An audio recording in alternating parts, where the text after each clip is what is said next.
people have never understood how to dose eccentric exercise, despite the fact that there's an enormous amount of research telling us how to dose this exercise. If you do too much on day one, you're in deep trouble.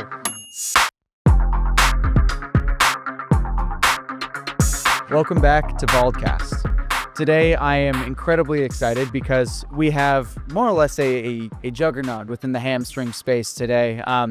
Tony, I'll let you give yourself your own background, but I'm just incredibly excited, because of, the in-depth background that you've had within Vault and within the systems within Vault, but also to give the listeners a bit of a head start. You made a lot of contributions to some of the resources that we're about to release within Vault as well. And so I just thought it was an amazing time to get you on the podcast and really hear more about just the growth and development of hamstrings as a whole and anything else we get into. So, Tony, I'll give you the floor. And for anyone who isn't familiar with who you are, you can give yourself an intro and then we'll dive in. Sure. Okay. So I'm basically an exercise scientist by training. And like a lot of people who get into exercise science, we're failed athletes, right? So we had a crack at sport and we might have continued having a crack at sport whilst we were exercise science students, but we end up doing something that you're better at. And it wasn't for me, unfortunately, sport. But I've always had a fascination with strength. And so everything I did that I could choose to do at uni was all about trying to understand getting stronger or measuring strength. And so that sort of led to a fascination with load cells. And load cells are, the simplest device you've ever could use to measure strength. And so I had a fair bit of a play with them as an undergrad student. And then I did my PhD looking at quadricep strength, and I was measuring that with load cells as well. And so many, many years later, after trying to get more research in the performance space and writing grants and getting them knocked back a lot, so I'm a failed grant writer, I eventually got to the point where I realized there's another application for my interest in eccentric exercise, because I think eccentric exercise is fascinating. It's the cause of most of our pain as a consequence of exercise, but it turns out there can be a cure for future pain if you use it right? So my interest in eccentric exercise, I really would have loved to have pushed that in the direction of performance enhancement. And in fact, 20 plus years later, I might still do that at some stage in the future. Like I'm talking to various sporting groups about that. But hamstring work came to my attention by mistake. And it seemed that this exercise, the Nordic curl, was having some good effects in those early days. In non-randomized trials, it was reducing injury rates. So I felt, okay, well, I'm keen on eccentric exercise. I can't get anyone to fund my work on performance enhancement. Maybe we can get something done in the injury prevention space. And so that's essentially where I got to prior to, the NordBord coming into existence. Definitely. And given your humility, I'll give you a plug. You and your PhD student at the time, David Opar, were the two brains behind NordBord. Is that correct? Yeah. So when I first saw a depiction of the Nordic exercise, it was a line drawing, and it's got two men kneeling down in a soccer field, and one of them's holding the other's ankles. And so for me, that's a wholly inappropriate way to do any exercise for two reasons. One, there's no feedback. And so I'm a gym guy, and I like going to the gym because I count numbers and I see that can I be stronger than I was last week? Can I be stronger than you? Can I be stronger than everyone else in the team? Can I be stronger than my opponents? And it looked to me like this exercise wouldn't let you say, it wouldn't let you know. And therefore, if you weren't getting better, or if you were getting better, you'd never know. It was a logical way of putting load cells into the picture. And essentially that's what a NordBord is. It's load cells attached to ankles, and now you can quantify things. So now you've got bragging rights over your mates when you're better at it, and you've got some progress that you can plot as you get better at it. And to be honest, that's the early idea behind the NordBord. It was, I want to know if I'm getting better at that, and I thought others would want to know if they're getting better at it. Most definitely. And I think now as well, with the advent of normative data sets and Vault norms and all of these other areas, you can continuously dive into not only am I better than my buddies or am I better than, an X% of people on my team, but the world. Like, where do I set when it comes to all AFL athletes or all athletes in general, you know? And so having those resources and being able to dive into those sorts of nuances, you know, you have a product that can measure something that's very intriguing, right? You know, and there are, you know, potential performance enhancement, there are potential injury mitigation effects from performing these sorts of things. And then not only beyond that, but you can measure over time. And I think it's just such an interesting way. And of course, it's how Vald got its start as well. And so it's just, it's a really interesting product. It's an amazing design, and it's a cool area. The part of it that I could never imagine was the database, you know, having now, I mean, we thought, we were hoping it might catch on, but if I go back 15 years, I couldn't imagine that it could get to this stage where you have tens of thousands of data points for thousands and thousands of athletes. It's, that's the incredible part from where I sat. Yeah, most definitely. Now, you had mentioned beforehand, you know, eccentrics are always, you know, a perennial hot topic. The pendulum will always swing back and forth between contraction types like isometrics or concentrics or anything along those lines. But you made a point earlier where, you know, eccentrics are almost always a large contributor to the neuromuscular fatigue and the soreness and things like that we'll experience post-exercise. Recently, there have been more areas such as, you know, the microdosing effect or those sorts of things.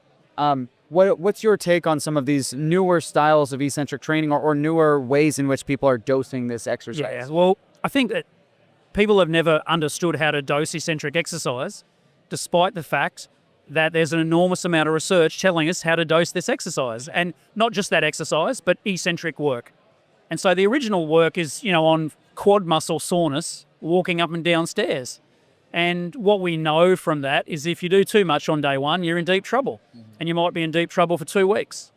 And we know that you could do as few as 6 contractions on day one, and you'd have markedly less soreness the next time you tried.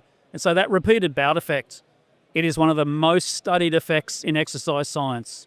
Even way back in the 80s when I was an undergrad student, it was getting a lot of attention. It's had a lot of attention since.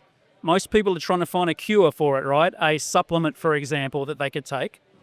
And the cure's already been known. We always knew that a small dose early on, followed by a medium dose, followed by a big dose is the way to go. That part's always amazed me. So when we used to visit very early on, we go to Europe and visit soccer teams, and the physio would have a go on the NordBord prototype that Sam had knocked up, and then he'd get sore. And he'd get sore for 3 or 4 days and say, the players couldn't possibly do this. And my thought, well, you're not a player. Why are you deciding? Your players could do this, but maybe you need to do it 3 reps day one. And the microdosing, if you know that's what people are really doing, well, that works. And it turns out that you can get quite a lot of positive adaptations off a very small volume of work. So we see good coaches using low doses of high-intensity eccentric actions, 2 sets of 4 a week, and they get what they want for their athletes. And you know, I think too few understand that. It's a bit frustrating when someone blames an injury on trying an exercise they couldn't dose properly. Yeah, exactly. And it's, you know, I feel like there's many different camps within the rehabilitation and performance realms where, you know, there's individuals where you got to perform the exercise the right way every single time, and there's other individuals where, you know, variability is the key to kind of injury mitigation. Yes. There's a bunch of different ways people will attack it. But at the end of the day, I think we can all kind of come back to agree on if you do too much of anything, it's probably going to be an issue, right? There's probably going to be some sort of repercussions for that. Too much too soon. That's a big problem. Yeah. Exactly. I can even speak to myself. After coming to Vald HQ, I quickly jumped on NordBord just because, you know, like in anticipation of this conversation. Admittedly did about 3 reps, and the next day I could feel it, you know? And so it's, you know, the dosage of eccentric training, even as practitioners, we also need to kind of understand and say, sure, we're not athletes, right? We're not the ones doing high volumes of sprint work or these sorts of things. But it is important to understand the day-to-day requirements of being an athlete and what you're subjecting these athletes to. In recent years, we've had different updates to the technology and things like that. We've now added in different forms of testing, right? We have isometrics baked within. In your opinion and in your brain, where do those types of assessments fit within the implementation of NordBord and hamstring testing as a whole? Yeah, so it was always possible to do isometric tests on the NordBord, right? And you, so now you have a choice. You can do either or both, and I strongly recommend people consider both. We know a little bit about the relative strength of isometric versus eccentric NordBord strength.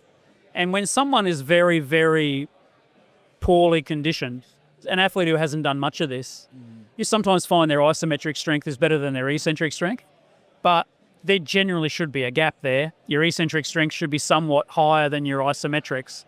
I think it's really useful to know what that gap is, and you guys will see more data on this than I ever will, but I would always say to someone, if we can get you that level isometrically, we should be 25% or whatever better eccentrically, but not necessarily today.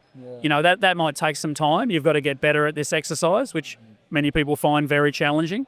And so then it's the richness of data, right? It's the two things together that is much more useful than having either one on their own.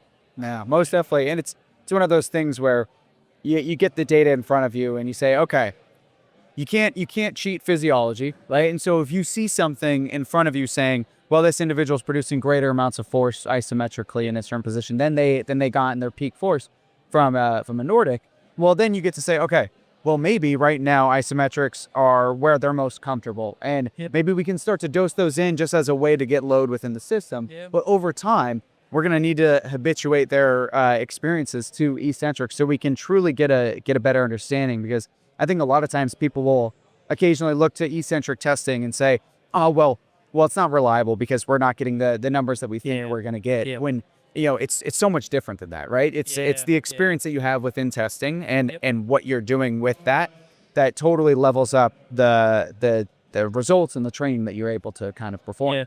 Yeah, absolutely. Amazing. Well, I also kind of selfishly wanted to get you on the podcast because I know recently you've had certain, perspectives that are very refreshing within the space of, what is the utility of warm-ups? Do we need to keep them, over complicated, or can we do the basics? Can we, go through these sorts of things? Maybe if we just kind of rattle off some typical misconceptions within the space, and then we can tackle them one by one. Yep, sure. So for about the last 25 years or so, people have started to try and make warm-up more and more complicated and trying to make it achieve more and more different things. And I think some of those things aren't really possible within warm-up, and maybe they're not the best idea within warm-up. Yeah. So, for example, a lot of people don't trust the human body to activate the right muscle at the right time, at the right intensity. Yeah. So if you're a thrower, for example, well, I don't mind someone doing a bit of rotator cuff warm-up, but if you do too much of it, they're in trouble, because throwing hard is like getting in your car, putting on your seatbelt, cutting half of your seatbelt away with your scissors, and then crashing into a tree. That's throwing. Right? Throwing hard. We're talking about javelin throwing and baseball. So I don't want to go and run the risk of over-fatiguing my seatbelt, which is my rotator cuff, posterior rotator cuff, and then crashing into a tree. So for me, trying to do prehab in warm-up. Well, if you don't have the injury, why are you doing it? Totally. But also the best time for training the rotator cuff is after they've been useful to you during your throwing or your bench pressing or your overhead work. So I trust the human body to activate the right muscles at the right time at the right intensity. So if I'm doing an overhead exercise, the rotator cuff will be activated. Yeah. It'll be warming up along with every other muscle. But some people just don't have faith in the human body that it'll get it right most of the time. Now after that session, maybe even 2 days after that session, I'm a former javelin thrower. I've done a lot of rotator cuff work in my life. I've never done it before a big heavy throw. And I've never done it before a big heavy upper body session. But I once or twice made a mistake of doing it the day before, and I felt like rubbish. I was weak because the rotator cuff, which is my seatbelt, wasn't working. So that's an example of us complicating warm-up. And then the other issue we have with warm-up is people don't understand the concept of activation.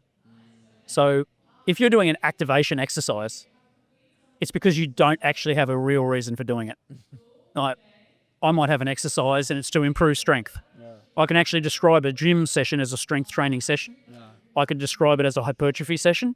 I might say it's a local muscle endurance session. When you get down to the point of saying, I'm doing an activation session, so no shit, Sherlock. Every session's an activation session. So what are you doing? Yep. You don't know why you're there. Some people think they might be priming their muscles so they work better later.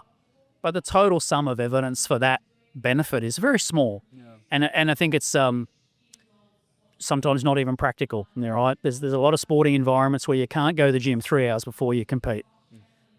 So these are examples of things that I try to discourage people from in warm-up. Yeah. If I want to warm up for bench press, I'm going to slowly lift heavier and heavier loads on bench press. I trust that all the right muscles will be activated at the right times. And if I need stronger rotator cuff, which is something that's fair enough to aim for, I'll be doing that on a different day or at least after, not in the warm-up. Yeah, definitely. And it's funny when you bring up this idea of activation, it just brings me back to, well, if we have yet to release it, but maybe by the time this podcast comes out, we'll have released the practitioner's guide to hamstrings. Yeah. And you, as well as a couple other colleagues, contributed to a section that I thought was brilliant, in which you discussed activation and activation measurement technologies as well. Yeah. And this is by no means to say that, put down any other types of technology or anything like that, but just understanding the purpose and when we can utilize them better. Yep. Do you want to speak to kind of what you kind of addressed within that in terms of the purpose of activation as well as the purpose of kinetic measurement? And then we can kind of jump in and there. Sure.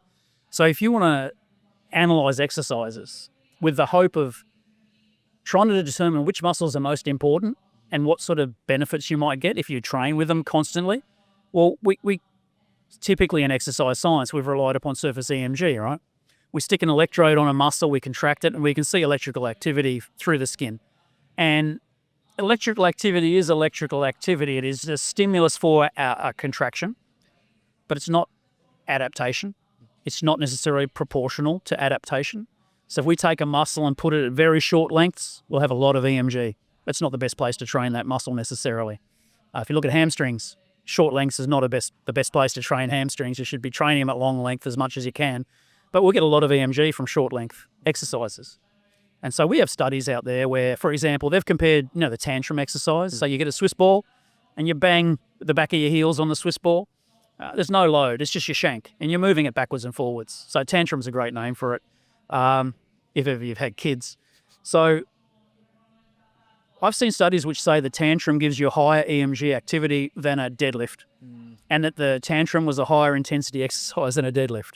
Well, it may be if you do a deadlift with a broomstick, but as soon as you load it up, then it won't be. So surface EMG studies, I think we do them often, and we've done them as well. So Matty Bourne's PhD, we started with a surface EMG study, and then from that we shortlisted some exercises that we really wanted to explore in more detail. So we then took that to the MRI technique. So MRI just gives us a really clear picture spatially. You can look inside an image of the thigh and say these muscles were most active. And it turns out that those muscles most active in the MRI image are also the ones that are hypertrophied the most when we then train them for 10 weeks. And so we got a measure of activation that is, well, one, super expensive, right? Hard to do. You can't blame people for doing EMG instead of this, but it's no replacement. For sure. And so when we've done, Matty Bourne's PhD, we showed that the MRI measures of activation, which are these things called T2 changes, they match the hypertrophy pattern almost perfectly. And that's awesome. So if the next time I have $10,000, I want to find out, how do we activate all of our hip muscles, for example, in hip exercises? Because they will give us a shortcut to the exercises we might choose then to use in a training study. So ultimately, the best activation study to work out what muscles are activated in an exercise is a training study. It's not an activation study at all. So you look at long-term adaptations, and we measure muscle volume change typically. How much hypertrophy did certain muscles show? So if you do Nordic, for example, semitendinosus is going to grow more than anything else.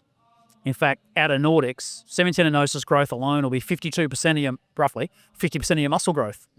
So one muscle on its own out of the four heads of the hamstring gives you half the growth. And knowing those different patterns of muscle growth in response to different exercises is really important. And that's a big part of what we cover in the guide, of course, because we're not telling practitioners to only use one exercise, but we're telling them what the different benefits of different exercises are. And then also trying to consider what's the hypertrophy pattern of an elite sprinter? Yeah. Where do they put muscle on? Because if we know where they put muscle on, we know what muscles are most important in performance. Yeah.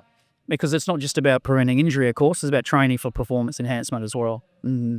Most definitely. And it's interesting, too, because, you look at this idea, like you almost play, maybe not necessarily devil's advocate, but, you look at the hypertrophy patterns of elite sprinters and other individuals, and then you kind of look at, okay, there's this idea called Goodhart's law, right? When a measure becomes a target, it ceases to become a good measure. And so then we start to see, all right, do we now just solely focus on trying to either create hypertrophic adaptations or similar areas that exactly represent sprinters, or do we take training for what training is, as either somewhat heavy, somewhat slower loads, and say, this is what that thing does. So we use NordBord, or we use another training modality, and we say, let's do some eccentric training, let's do some isometric training, because we know that there's a benefit to somebody just pushing against a heavy load or resisting a heavy load.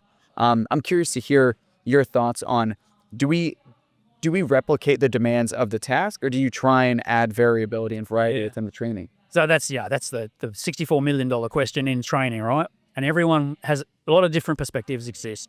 So there's those folk who want to mimic sprinting, for example, as best they possibly can in the gym. Well, good luck. What you need to do is open up the door at the end of the gym and run out. Mm-hmm. So there's a limit to what you can achieve in a gym, and the limited spaces that are provided for us.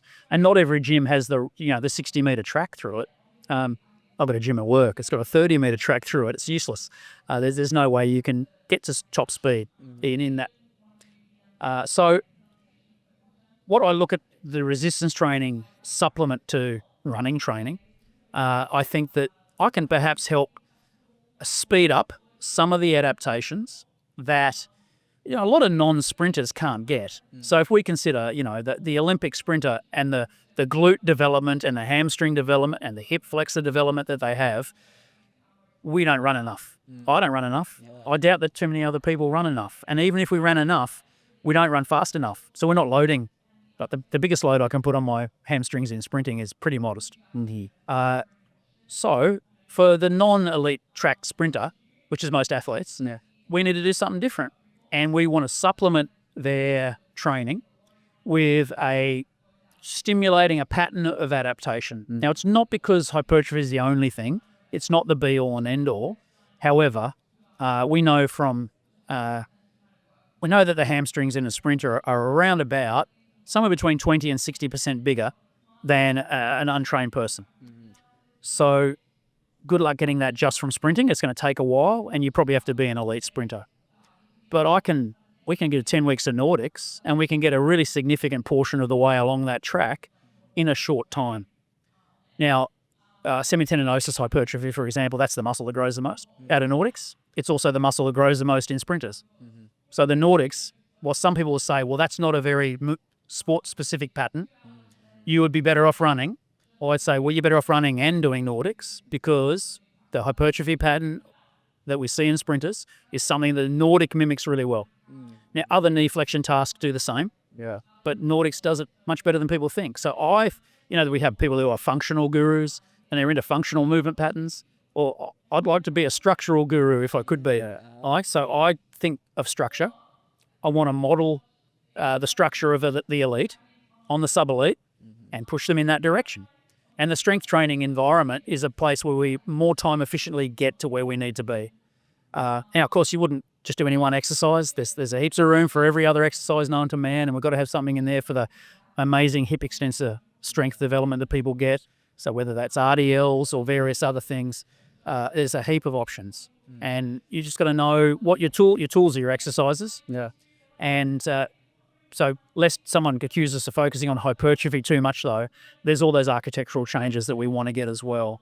And we have some fairly recent evidence, not from our group at all, but from others, that show that a lot of those things that we measured fascicle lengths, so we estimated fascicle lengths with fairly primitive ultrasound techniques. nearly 10 years ago now. Actually, yeah, pretty much 10 years ago, those studies were happening in 2015. Are probably published in 2016 or 2017. But those estimates have not been contradicted by other evidence. And so there's MRI methods you can use to look at fibre tract length. And it's a little bit like fascicle length. It's a slightly different thing, but it changes exactly the same way as our estimates of fascicle length did. So when you do 10 weeks of Nordics, the fascicles in your muscles get longer. And interestingly now, it's not just bicep femoris, which we stuck to. It's all the hamstrings. They are all getting longer fascicles as a consequence of eccentric training. So we can monitor architecture, and that's maybe even more important than the muscle mass, but both enter into the mix. And when you're training someone properly, you're going to consider both. Most definitely. And it's funny. I had a conversation again with a equally knowledgeable individual, but just in a different space. Brady Green does a bunch of great calf work. And he's made a funny or an interesting analogy where, you see risk factors associated with injury. Take it from a rehab lens, and you see, okay, age for muscle strain type injuries is almost always top of the list.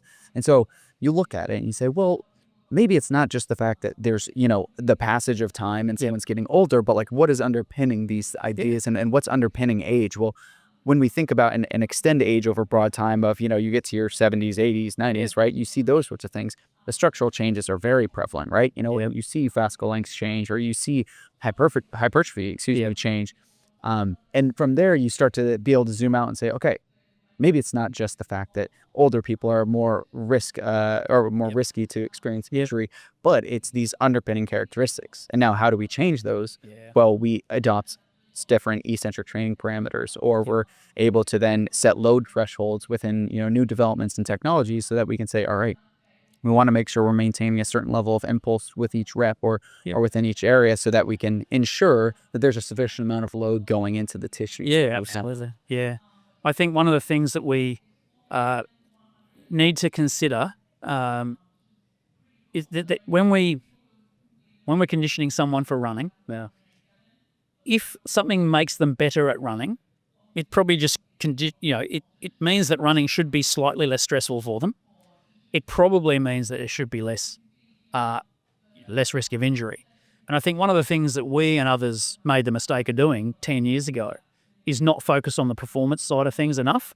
If we had done more performance-oriented research back then, I think we could have put to bed a lot of the fears and concerns that people have about this idea that people were advocating for a Nordic-only approach, to hamstring injury prevention, or a Nordic-only approach to the gym for soccer players, for example. It was never something anyone promoted.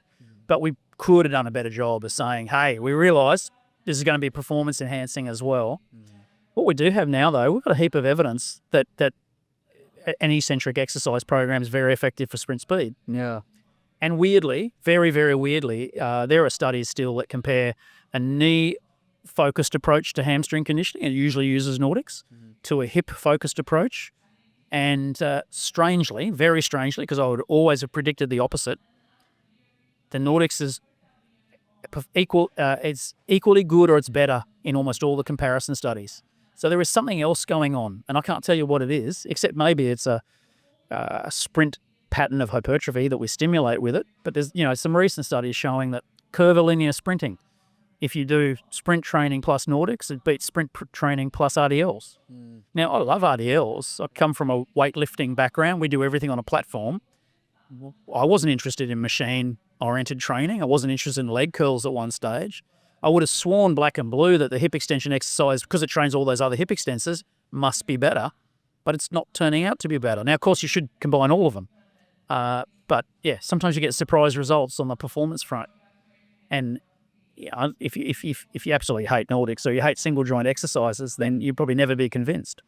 But the evidence is mounting. And it is so funny, because I think so often we go back and forth and just say, well, in this arbitrary scenario, this thing would be better than this. And it's like, okay, let's be honest here. It's going to take you, especially if you're new to Nordics, it's going to take you 30 seconds to do 2 to 3 reps. And that's probably going to be your day one of that. Now you have 59 minutes and 30 seconds left in your 1 hour workout to spend on other things, right? And now the beauty of that is we can measure those sorts of things. So on day one, you spend 30 seconds doing Nordics, and we can see, great, you only put out 200 newtons of peak force. Okay, we can definitely say with confidence, we're going to want to work on that. Sure. But over time, we then say, all right, we build out, we add adjunct exercises, we add in sprinting, we add in a multimodal approach, and lo and behold, we see numbers start to tick up. We see a comfort with these exercises start to tick up as well. And it just lends itself so much better to, the true, practitioner-sided approach to what we try and enable. I think one other thing, my memory is slow, sorry, but when you talk about the aging side of things. Yeah. So when you're 24, you're old in field sports. Yeah. Suddenly your hamstrings are old at 24. So what's going on? It's a mystery. I'm not saying I know the answer, but one thing that has always interested me, if you do very, very rapid eccentrics in animal muscles, animal experiments, the muscles become fibrotic, and that's not a good thing. That's scar tissue. If you do slow eccentric contractions in those same animal studies, they get stronger, and the contractile element of muscle adapts well. So one reason I think, and it's just a hypothesis, but one reason I think why you might be over the hill at 25 from the perspective of hamstring injury risk is maybe you've just accumulated a lot of high-speed eccentrics because you sprint a lot, and maybe you've just actually got some muscle tissue that's not that healthy anymore. Slow eccentrics in the animal models were shown to have really good effects on the contractile element of muscle, not causing fibrosis. So whilst there's a big leap between that and saying this is happening in humans, I think slow eccentrics may be having some of the really good benefits that we see in terms of injury prevention through mechanisms like that. And so balancing your high-speed stuff with your slow-speed stuff, that might be important. Yeah, definitely. I find that very interesting. I'll have to dive into some of that research later on. But Tony, this has been an awesome conversation. I want to, maybe cut it short and give people a little bit more of encouragement to go check out the Practitioner's Guide to Hamstrings that you contributed a lot to. But if there's anything else that we missed, I'd love to keep the conversation going at another time. Yep. Where can the individuals reach out to you? Where can people connect with you if they have follow-up questions? Where can they look into to learn more from you? Yeah, sure. So my QUT role, I'm an associate professor of exercise science at QUT. And so people could look up Anthony Shield, QUT. That'll typically locate me. And I've got a work email address that people can fairly easily find if they want to shoot some questions across. I only rarely get questions on hamstrings these days, having stepped backwards from hamstring research. But yeah, I'm still interested in it. I'm interested in the application of it and trying to make sure that people don't keep misunderstanding, especially some of our work. It's frustrating if people misunderstood what you were doing or if people misunderstand the evidence that's out there. We've got a lot of people who are very good at promoting sometimes quite fringe ideas. And the consequence is that fringe ideas take off and they stay alive for a lot longer than they should. But I don't mind an odd conversation about hamstrings. I love it.